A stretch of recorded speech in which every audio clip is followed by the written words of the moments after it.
This is the infamous Alessi PSJS Juicy Salif Citrus Juicer designed by Philippe Starck that first came out in 1989. The design seems like it came out of the Jetsons age. It's very mid-century modern and spaceshipy or industrial insectatorial. Take your pick.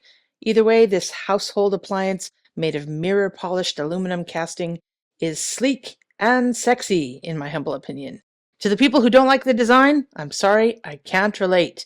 This thing is iconic. Sadly, this is really too difficult to demonstrate with one hand, so you basically cut your lemon in half and squish it on the top, and the juice automatically flows down into your wee cuppy. The one I have here originally had some stoppers at the base, but mine wore down. I've used and do use this item a lot, but since I store it as a decorative item in my living room, no one would ever know it isn't just an ornament, unless they're familiar with this now classic piece of industrial design.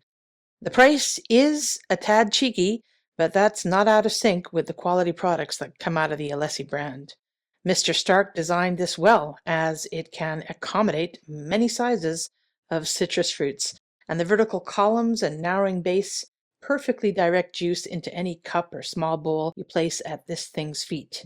The knees, if you want to call them that, invite you to hold on to them for stability, but because it's a tripod, it's stable to start with. I went out of my way to get this piece. It was definitely more of a want than a need, but I'm glad I own it.